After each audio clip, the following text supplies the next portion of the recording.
శ్రీమాత్రే నమః. అందరికీ నమస్కారం. మనం ఈరోజు తెలుసుకునేది స్నేహిత రేఖ. మనకి స్నేహితుల నుంచి మంచి సపోర్ట్ ఉందా, లేదా స్నేహితుల ద్వారా ఎవరన్నా సరే మనల్ని ఇబ్బంది పెడతారా, లేదంటే మనల్ని తిట్టుకుంటున్నారా, లేదా మనతో ప్రేమగా ఉన్నారా అనేది హస్తంలో పరిశీలిస్తే, హస్త సాముద్రికంలో కనుక చూసుకుంటే ఈ యొక్క స్థానానికి సంబంధించింది స్నేహిత రేఖ అంటారన్నమాట. ఇలా స్నేహితులు మనకి ఎవరి నుంచి బాగా సపోర్ట్ ఉందనేది స్నేహితుల ద్వారా తెలుస్తుంది.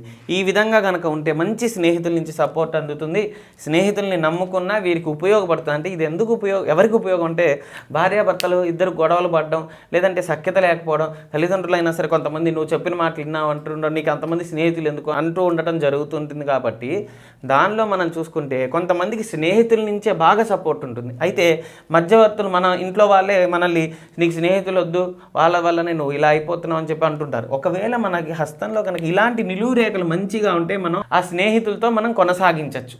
పరిపూర్ణంగా ప్రేమగా విశ్వాసంగా నమ్మకంగా బతకచ్చు.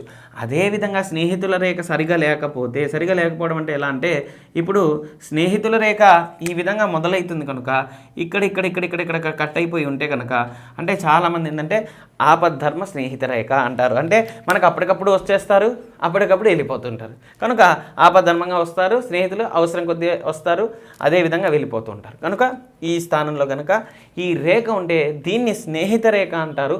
ఇది చెడు స్థానం. అంటే చాలామంది ఇంట్లో వాళ్ళు బాధపడుతుంటారు, మనం ఎవరినో నమ్మి మోసపోతున్నామని.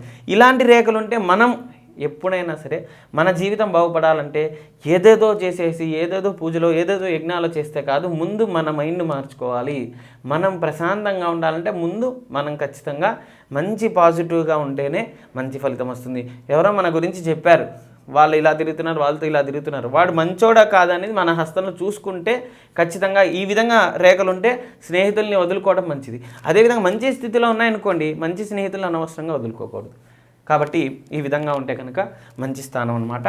దీన్ని స్నేహిత రేఖ అంటారు. చూసాం కదండి, ఈ హస్త సాముద్రికంలో చాలామందికి ఏంటంటే ఈ గురుస్థానంలో ఈ గురువు సంబంధించింది, లేదంటే ఈ స్థానంలో ఏ స్థానంలో అయినా రేఖలు మారుతాయంటే ఖచ్చితంగా దీనికి ఒక ప్రక్రియ ఉంటుంది. ప్రతిరోజు ప్రాతకాల సమయంలో, అంటే పొద్దున పూట ఉదయం పూట లేచి స్నానం చేసి అన్నీ కూడా కార్యక్రమాలన్నీ కూడా నివృత్తించుకున్న తర్వాత చేతికి ఆవు నెయ్యి కానీ భస్మం కానీ రెండింటికి రాసుకొని, నా చేతిలో ఉన్న రేఖలు, అది హృదయ రేఖ అవ్వచ్చు, శిరోరేఖ అవ్వచ్చు, జీవిత రేఖ అవ్వచ్చు, ఇలా వేల రేఖలు ఉంటాయి. కాబట్టి మనకి ఏదైతే లోపం ఉందో ఆ రేఖ సంబంధించిందంతా కూడా నివృత్తి అయిపోవాలి. అంటే చాలామంది మనకి ఈర్ష్య కానీ అసూయ కానీ కలుగుతూ ఉంటుంది. అలాంటి రేఖలు కూడా, అదేవిధంగా మన మీద మంచి జ్ఞానం ఉంటుంది. అదేవిధంగా మనం చూసుకుంటే సంతాన రేఖ ఉంటుంది, సౌభాగ్య రేఖ ఉంటుంది, వివాహ రేఖ ఉంటుంది, విద్యా రేఖ ఉంటుంది. ఇదే విధంగా స్నేహిత రేఖ, బంధురేఖ, ఈ రేఖలన్నీ కూడా అంటే నీట్గా రావాలి అంటే ఖచ్చితంగా ఆచరించాల్సింది సూర్య నమస్కారం చేసుకొని సూర్యుడి ఎదురుగా స్వామికి మనకు తోచినంత విధంగా ఓం నమో భగవతే సూర్యనారాయణాయ నమః, అంతకన్నా మించిన మంత్రాలు అవసరం లేదు.